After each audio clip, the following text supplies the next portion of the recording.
Well, this was our first trip back to Uganda, Africa in over a year and a half, and Tina and I weren't real sure what we would find there. Although we had been in contact with the people, we didn't know till we got off the plane and got on the ground what we were going to see, and we were pleasantly surprised at all the work that God has been doing, not only with the church facility there, but with the people. There has been a real growth that's been transpiring, and not only in numbers, but in spiritual hunger. We had a midweek Bible study there that was just overwhelming, the response. And then we had a pastor's training. And during this pastor's training, there were, 65 pastors who came from over 23 different regions throughout Kampala and beyond. Some of them traveled 6 to 8 hours to get there. But I'd say one of the best responses we saw was with the host church, with Pastor Emma. The way they treated us, the way they treated those pastors. They donated their own bedding so that they could sleep. Some of the sisters cooked meals, and they got up early in the morning. They cooked 3 meals a day, and they labored outside, doing nothing but serving and cooking. They wanted the women to learn some newer hymns or just, some new songs. So I had worked, when I lived there, I had taught some hymns and done biographies of hymn writers. So I had picked a couple women writers, Frances Crosby and Frances Havergal. So I kind of pulled maybe 3 or 4 hymns of theirs. They really enjoy singing, so kind of taught them those. Some hymns, and then also how to dissect a hymn, what the meaning is behind it, and even how to write maybe some of their own poetry or music. So they were really excited to learn that. And then after those 3 different times, I did an exercise class with them because I teach exercise, and that was really fun.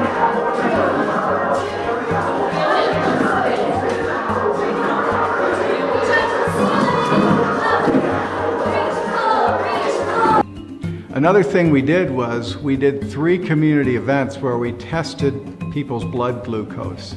This was just a service to the community, and it was prompted by Pastor Emma and Pastor Hannington. They had requested we do this. Some had problems with their eyesight, so beforehand, a lot of my place of work, some other people had donated reading glasses, just readers,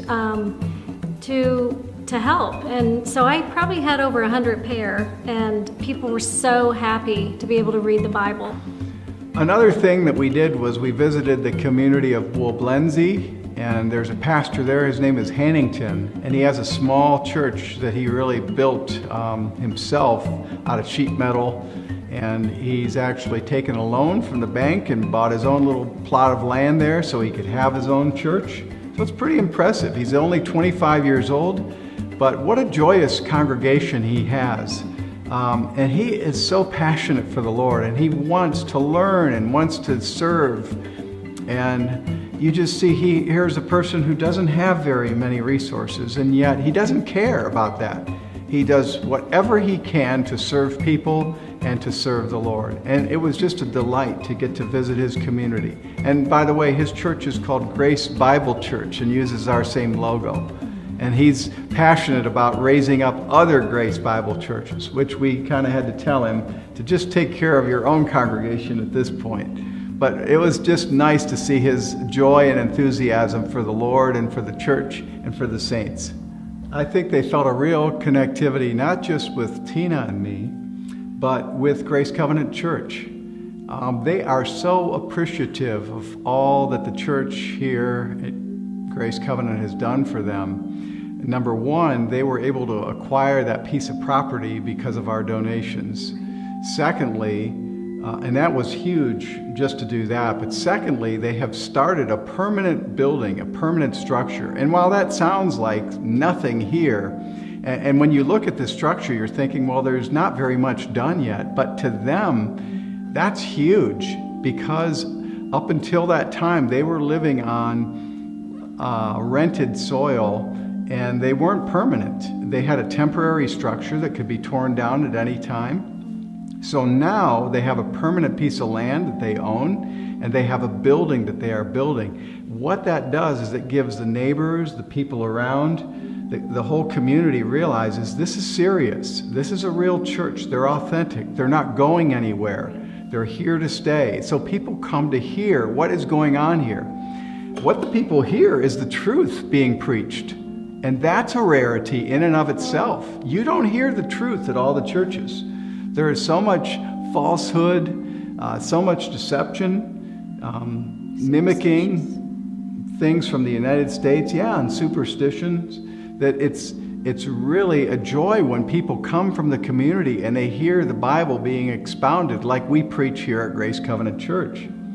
And thank God for these trainings, and thank the Lord for Pastor Emma and his good teaching. But we are raising up more and more disciples. That's what's so exciting. Right. These pastors are learning, they're taking what they learned back to their congregations, and they're teaching their own people. One of the reasons why we had 65 pastors is they were limited by space. And we just had the sense, Tina and I both, we had this feeling inside that we need to finish this project. We got to get this structure done. It is so hopeful what the Lord is doing there among these people that we don't want there to be any limitation to how much He can do. And we just, our prayer, our desire is that we could get that building work done, and that these trainings could continue, and that the word could continue to spread throughout Uganda. It is well worth it.